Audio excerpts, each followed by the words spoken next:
en un solar de los barrios de Marianao o en un plan evacuado.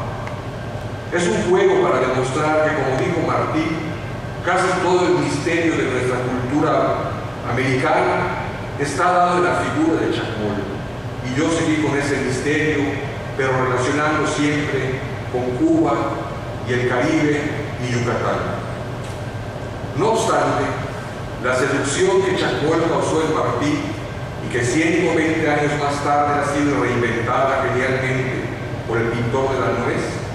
es solo uno de los elementos constantes de la relación intercultural entre Cuba y Yucatán, ya que inclusive la colección de la nuez tuvo antecedentes destacados, como una hermosa chacmolita,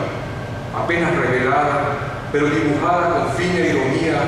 por el artista cubano Conrado Mazaguer, quien la pintó para representar a una yucateca acaudalada que casó con el rico hacendado cubano Aurelio Portuondo, vecinado en Mérida, que sumó su fortuna a la de su mujer mediante un matrimonio preferencial, pero que luego fue incautado sucesivamente por las revoluciones de México y Cuba en 1913 y 1959. Por cierto, la elegante residencia que se conserva casi intacta en el Paseo del Montejo, conocida hoy como Villa Beatriz, fue construida para que ocupara Aurelio Portuondo con su chacmolita, la señora Josefa de Regil y Casares, con quien contrajo nupcias en 1904. Al igual que Nuez, Conrado Mazaguer también fue caricaturista, y ambos publicaban habitualmente sátiras en los periódicos yucatecos, apropiándose del diario acontecer de esta región mientras desarrollaban lenguajes plásticos llenos del provincianismo que caracteriza a Yucatán. Al mismo tiempo, Mazaguer y Nuez fundaron por igual la interesante tradición de servir a la causa política de su país, de Cuba, desde la prensa yucateca. El primero durante la gesta independentista de 1895 y el segundo de la revolución iniciada en 1959. Ambos incidieron en el ámbito de la opinión pública y alimentaron el imaginario de Mérida sobre asuntos de la política cubana y mexicana. Por lo antes señalado, cuando recientemente el escultor cubano René Negrín confeccionaba una estatua de Chacmol basada en el autorretrato de José Martí, su asesor José Bermúdez se comunicó conmigo para tratar de averiguar el significado antropológico que se le ha dado al simbolismo de Chacmol. Bermúdez se sorprendió cuando le respondí que, en mi opinión, el significado de Chacmol es totalmente libre, como cualquier obra de arte que se interpreta desde los ojos de la subjetividad, ya que incluso el descubridor de Chacmol, Augusto de Pueyrredón, en 1877, confesó que le dio el nombre a esa efigie maya, cuya traducción en español, del maya al español es cara roja de jaguar, porque así quiso hacerlo y no por alguna reacción científica o esotérica. Le anticipé a Bermúdez que correspondía a los cubanos José Martí y Rodolfo Menéndez de la Peña las primeras interpretaciones o hipótesis sobre el significado de Chacmol, fundándose desde entonces lo que yo entiendo como una larga tradición de fascinación cubana por lo maya, de la que el propio escultor René Negrín se estaba apropiando a partir de su imaginación, más allá de los datos históricos o antropológicos que yo pudiera darle. De esta manera, en marzo del 2007, cuando fue inaugurada la estatua de Chacmol de Negrín en los jardines de la Unión de Periodistas de Cuba, situado en el barrio de Pedal, durante la inauguración, el historiador de La Habana, Eusebio Leal, apuntó que la estatua de Chacmol era obra de René Negrín, uno de los escultores contemporáneos de Cuba de más mérito, quien ha tomado de la propia obra de Martí, su autorretrato, su visión de sí mismo, en su mirada sobre nuestra América, como él llamó por primera vez a este continente al mirar el monumento. Adicionalmente, la presencia de yucatecos, mayas y no mayas, en Cuba ha sido una constante en la historia cultural que vincula ambos lugares. Durante el siglo XVI, La Habana tuvo el barrio de Campeche, una demarcación en la urbe colonial cubana repoblada por mayas procedentes de la península de Yucatán, embarcados en Campeche, que fueron canjeados por caballos entre los españoles de esta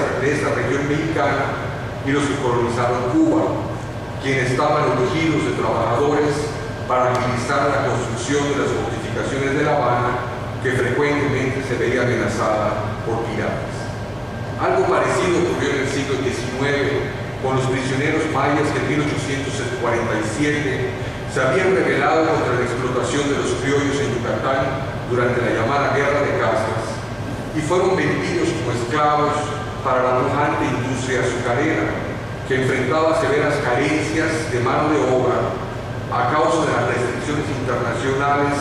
a la que a la trata de esclavos africanas se le estaba poniendo especialmente en Inglaterra. Todos estos yucatecos dejaron huella perdurable en Cuba, donde aún sobreviven sus descendientes en lugares como por ejemplo la Loma del Grillo, cerca de Matanzas, y conservan algunas tradiciones funerarias, alimenticias y agrícolas entretejidas con expresiones culturales guajiras o africanas. El propio novelista cubano Alejo Carpentier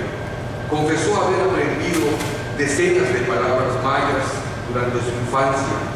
mediante el contacto que tuvo con los indígenas del servicio doméstico que fueron trasladados a La Habana por los porfiristas yucatecos cuando fueron incautados por la Revolución Mexicana entre 1913 y 1915 y precisaron exiliarse en Cuba. Al otro lado del canal de Yucatán, es decir, en esa península perteneciente a México, en sentido inverso, también se posee cierta fascinación por lo cubano, que ha florecido en la imaginación de quienes en ella han nacido o quienes habiendo inmigrado a su suelo, incluso de Cuba, se agregan al mosaico cultural que nos identifica a las personas de esta región, cuyo eje central cultural se localiza precisamente en los mayas. Dejemos de lado por el momento las referencias históricas sobre las presencias constantes de cubanos en Yucatán por razón de los numerosos matrimonios binacionales que han existido a lo largo de los siglos, las expatriaciones ocurridas durante la Guerra de Independencia de Cuba entre 1868 y 1898, o la atracción laboral que ocasionó en La Habana el auge de la producción ingeniera durante la dictadura de Porfirio Díaz. Apuntemos únicamente por ahora que así como Fernando Ortiz describió la hibridez nacional y cultural de Cuba a través del ajiaco, aludiendo al guiso cubano que contiene gran variedad y mezcla de viandas, carnes y verduras,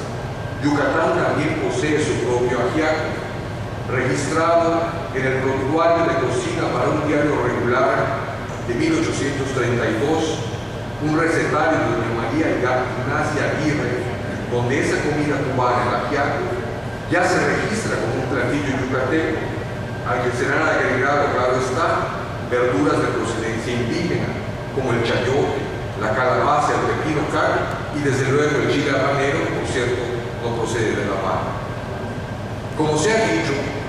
el ajiaco cubano es solo una metáfora que usó Ortiz para describir la variedad de procedencias nacionales étnicas integradas a Cuba, que él estaba tratando de explicar a su país, entre las que estas procedencias incluyen desde luego los yucatecos, pero destaca como factor fundamental los africanos.